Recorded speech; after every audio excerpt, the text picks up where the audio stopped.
오늘은 창세기 5장 1절부터 32절 말씀을 통해서 유한한 세상, 하나님과 걷다라는 제목으로 말씀을 나누고자 합니다. 최근에 저희 가족이 여름 휴가로 가장 자주 가는 장소가 어딘지 아십니까? 맞습니다. 바로 위스콘신에 있는 도어 카운티라는 곳입니다. 올해 여름에는 에그하버라는 작은 마을에 있는 도서관에 잠시 가서 들러서 시간을 보냈습니다. 이 도서관이 어디 있을까요? 여기 이제 보면은 가장 큰 건물이 바로 에그하버 도서관이었습니다. 도서관 한 구석에는 에그하버 마을의 역사를 기록한 책을 팔고 있었습니다. 이 책인데요. 이 책은 플라스틱 포장지로 잘 쌓여 있어서 안의 내용을 보지는 못했습니다. 하지만 제가 좋아하는 장소의 역사를 알고 싶었고 그 책도 매우 흥미로워 보여서 한 세트를 구매를 했습니다. 설레는 마음으로 도서관에서 바로 그 플라스틱 포장지를 뜯어서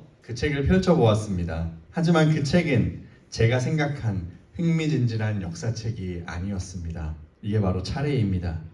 그 책에는 여러 가족들의 간략한 역사와 사진들이 가족당 2-3페이지 정도로 기록이 되어 있었습니다. 예를 들면 여기 가장 첫 번째 나오는 찰스 아브라함슨 가족. 이 찰스 아브라함스는 1873년에 스웨덴 스톡홀름에서 미국으로 이민을 왔습니다. 그가 $200를 주고 40에이커의 땅을 샀습니다.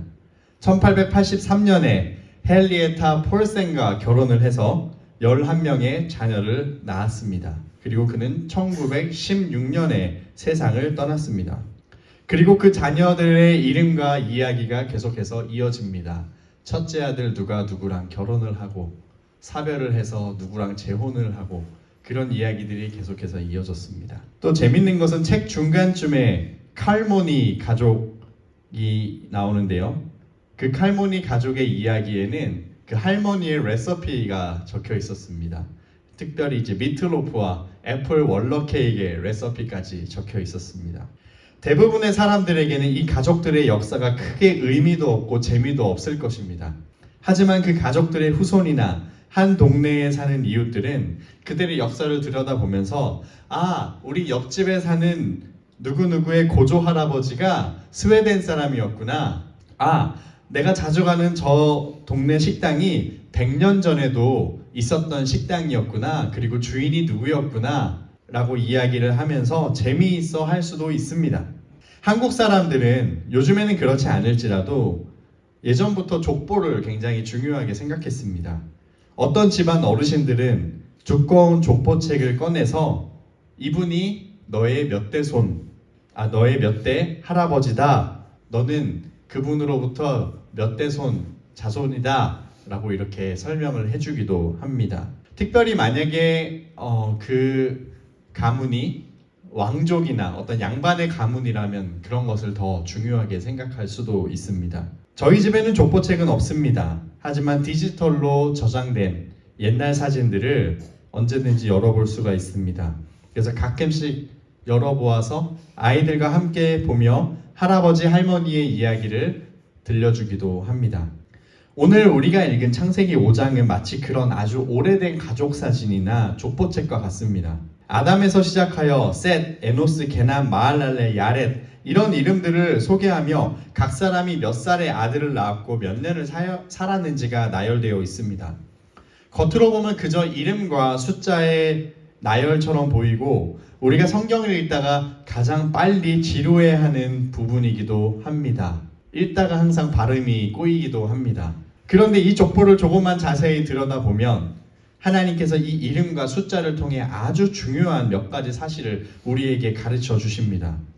오늘 우리는 이 오래된 족보를 잠시 들여다보면서 죽음과 피곤함이 가득한 이 유한한 이 시대를 살아가는 우리가 어떻게 하나님과 동행하며 소망을 가지고 살아갈 수 있는지를 함께 살펴보려고 합니다. 가장 먼저 셋의 족보를 먼저 살펴보겠습니다. 먼저 1절부터 3절까지의 말씀을 보겠습니다. 이것은 아담의 계보를 적은 책이니라. 하나님이 사람을 창조하실 때에 하나님의 모양대로 지으시되 남자와 여자를 창조하셨고 그들이 창조되던 날에 하나님이 그들에게 복을 주시고 그들의 이름을 사람이라 일컬으셨더라. 아담은 130세에 자기의 모양 곧 자기의 형상과 같은 아들을 낳아 이름을 셋이라 하였고, 이렇게 기록하고 있는데요. 성경은 셋의 이야기를 하면서 다시 처음 창조의 이야기로 돌아갑니다. 여기에는 중요한 진리가 담겨 있습니다. 하나님의 형상을 따라 지음받은 아담이 또 자기와 같은 형상을 닮은 셋을 낳고, 셋은 또 다른 아들을 낳으며, 이렇게 아버지에게서 아들로 세대에서 세대로 하나님의 형상이 끊이지 않고 이어지고 있습니다. 죄가 세상에 들어온 이후에도 하나님께서는 사람들을 버리지 않으셨습니다. 완전히 꺼지지 않은 촛불과 같이 사람들 안에는 비록 타락했지만 여전히 하나님의 형상이 남아있는 것을 볼 수가 있습니다. 그리고 그 형상이 자녀를 통해 세대를 따라 계속해서 전해지고 있습니다. 오늘 본문에 나오는 아담, 셋, 에노스, 게난, 마할랄렐, 야렛, 에녹, 무드셀라, 라멕, 노아, 여기까지 이 사람들은 모두 가인의 계보와는 다른 하나님께서 여자의 후손에 대한 약속을 이어가기 위해서 세우신 가문입니다. 성경은 각 사람의 업적이나 성격 같은 것을 길게 소개하고 있지 않습니다. 대신에 일정한 형식을 반복하고 있습니다. 몇 세에 누구누구를 낳았고 그 후 몇 년을 살며 자녀들을 낳았고 몇 년을 살고 죽었더라. 이 반복되는 형식을 보면 한 가지가 분명해집니다. 먼저 각 사람이 자녀를 낳음으로써 하나님께서 약속하신 여자의 후손, 즉 그리스도의 계보를 이어가는 통로가 되었다는 것입니다. 이것이 그들의 가장 큰 공헌입니다. 세상적으로 얼마나 성공했는지, 어떤 일을 이루었는지 등장하지 않습니다. 성경이 강조하고 있는 것은 하나님께서 이들을 통해 신앙을 다음 세대에 전하도록 하셨고, 또한 약속된 구원자가 오게 하셨다는 사실입니다. 또 다른 한편으로는 이 족보는 각 사람의 인생을 죽었더라 라는 말로 끝내고 있습니다. 이들은 하나님의 형상을 지닌 사람들이지만 죄의 결과로 결국 모두가 죽음을 맞이합니다. 믿음의 계보에 속한 사람들도 결국 죽음의 문을 통과해야만 했습니다. 이들뿐 아니라 모든 인류에게 죽음의 그림자가 드리워져 있습니다. 그래서 정리해보면 창세기 5장은 우리에게 이렇게 말씀하고 있습니다. 첫 번째, 하나님의 형상은 여전히 사람들에게 남아있다. 타락했음에도 불구하고 우리는 여전히 하나님의 형상이다 라는 것입니다. 하나님의 형상이기 때문에 우리는 하나님께서 회복시켜 줄 수 있는 것이고, 또한 하나님을 만날 수 있는 것입니다. 또한 두 번째로는 하나님은 약속의 계보를 끊지 않고 이어가십니다. 지난주에 저희는 가인의 계보를 살펴보았는데요. 가인이 아벨을 죽이고 나서 굉장히 번영하는 것을 보게 됩니다. 그런데 우리는 그 계보를 보면서 마치 희망이 사라진 것처럼 생각했습니다. 하지만 하나님께서는 셋을 태어나게 하심으로써 이 셋의 가문을 이어가셨습니다. 그리고 또 마지막으로 우리가 이 족보를 통해서 분명하게 볼 수 있는 것은 이것입니다. 죄의 결과인 죽음은 모든 세대를 덮고 있다는 것입니다. 그래서 족보를 읽다 보면 우리는 이런 질문을 할 수 있습니다. 하나님, 이렇게 모두가 죽음으로 끝나는 유한한 세상에서 저희에게 도대체 무슨 소망이 있습니까? 아무리 잘 살아도 누구나 죽는 것 아닙니까? 이런 질문에 대한 답변으로 하나님께서는 이 족보 가운데 한 사람의 이야기를 넣으셨습니다. 누굴까요? 그가 바로 에녹입니다. 에녹은 셋의 계보 한가운데 놓여있는 사람입니다. 아담의 7대 손이라고도 불리웁니다.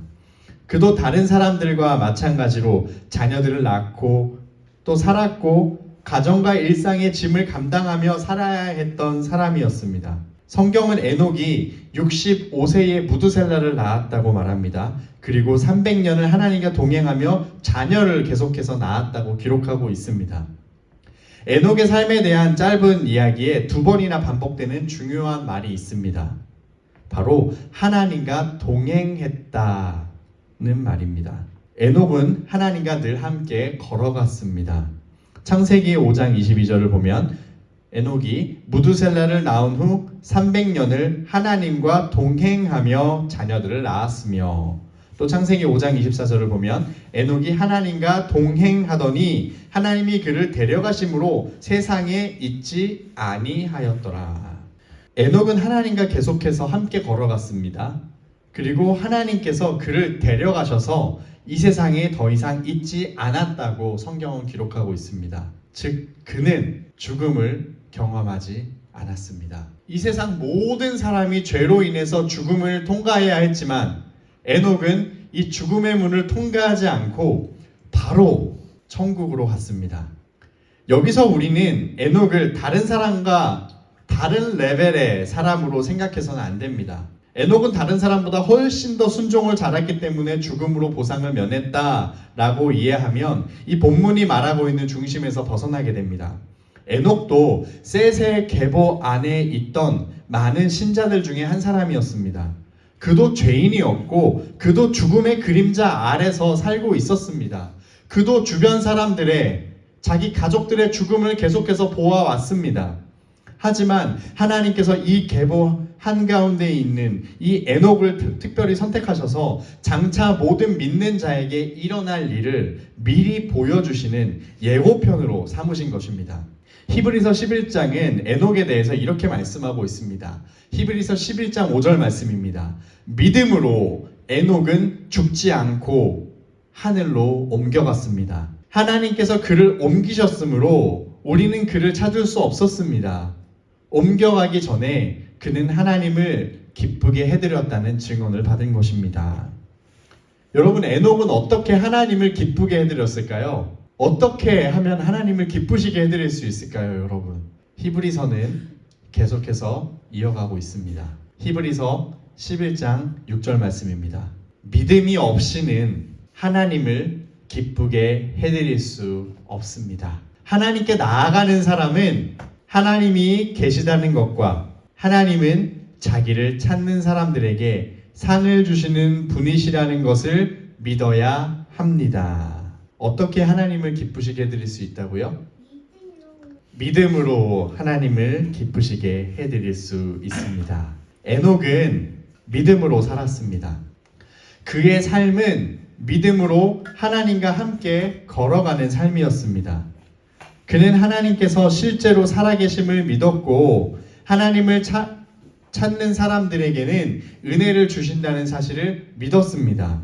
에녹의 동행은 아주 평범한 일상 속에서 이루어졌습니다. 그는 아이를 돌보고 땀 흘려 일하고 그 시대의 어려운 현실을 견뎌내는 일상의 모든 삶의 자리에서 하나님이 계신 것을 믿으며 하나님 앞에서 하나님과 함께 살아갔습니다. 자기 앞에 놓인 길을 혼자서 걸어가지 않고 하나님, 오늘도 이 길을 주님과 함께 걷기를 원합니다 라고 고백하며 걸어가던 사람이었습니다. 하나님께서는 이런 에녹을 특별한 방식으로 데려가셨습니다.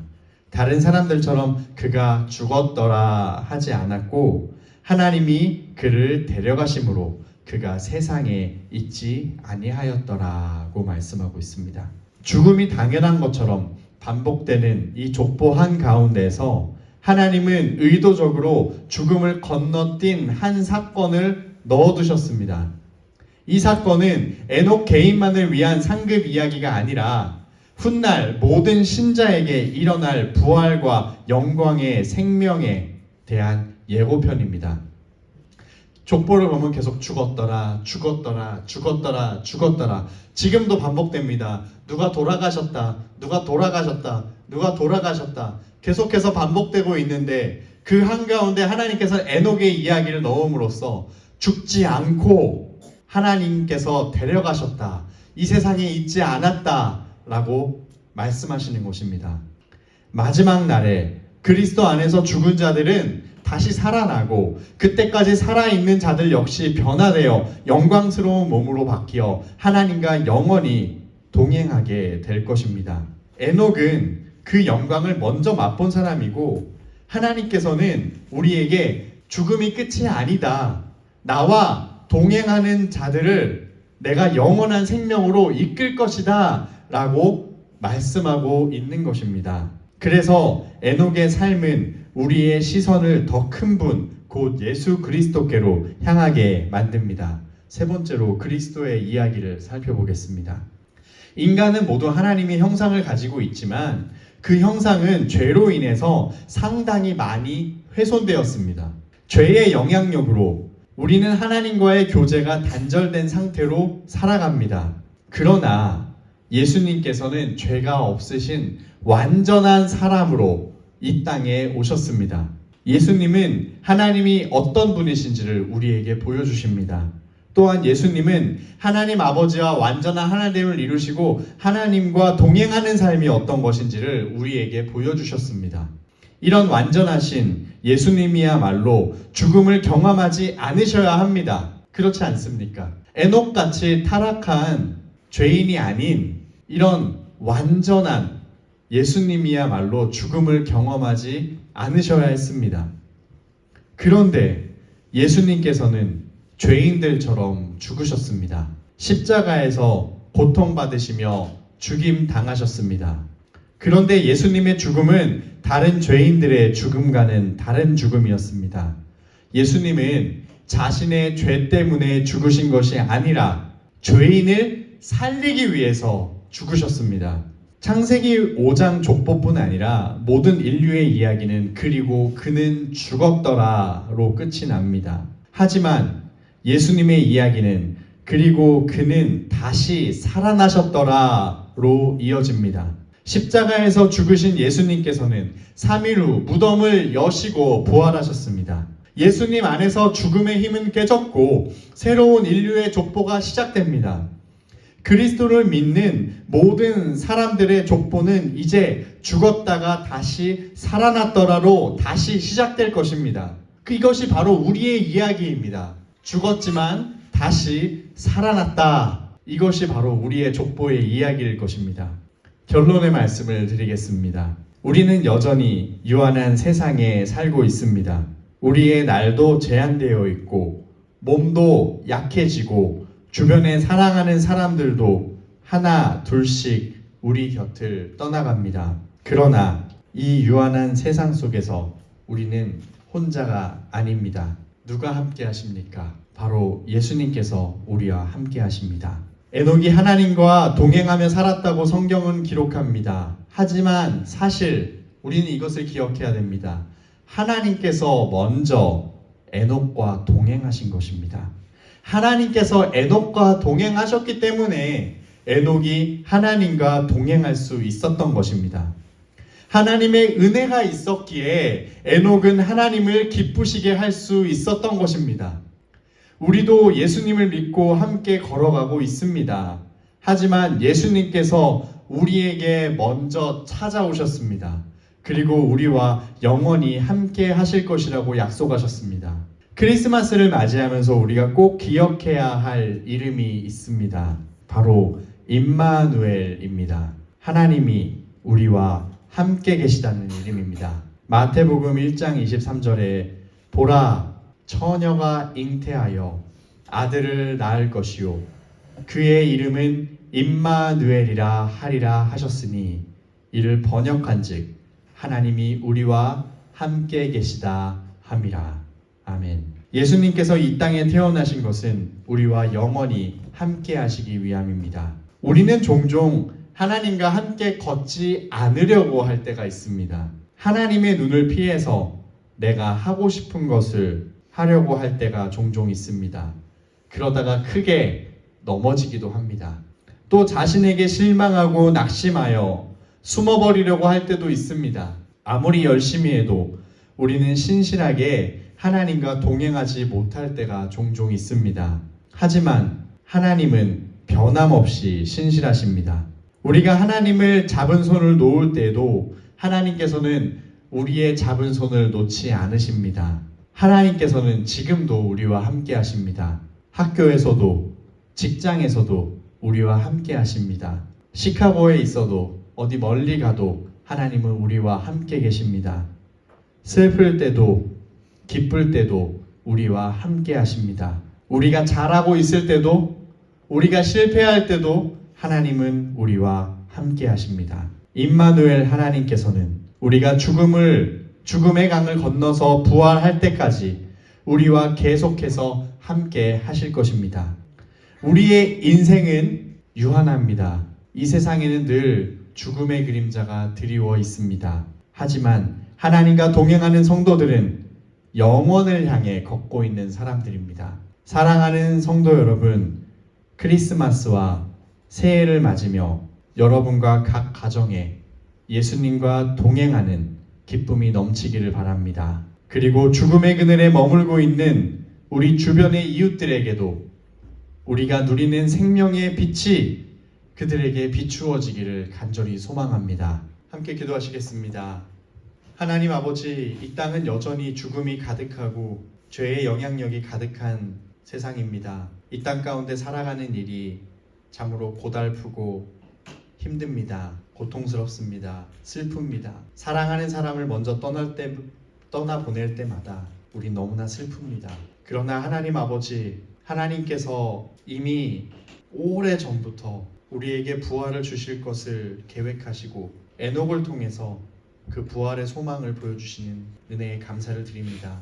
그리고 예수 그리스도께서 이 죄악된 세상 가운데 죄인의 몸을 입고 오셔서 이 땅에서 하나님과 완전하게 동행하며 완전한 삶을 사시고 십자가에서 그 귀하신 피를 흘리심으로 말미암아 사망 권세를 깨뜨리고 우리의 죄를 다 사해 주시며 또한 죽음의 권세에서 우리를 건져 주시며 부활하신 그 예수 그리스도의 은혜에 참으로 감사를 드립니다.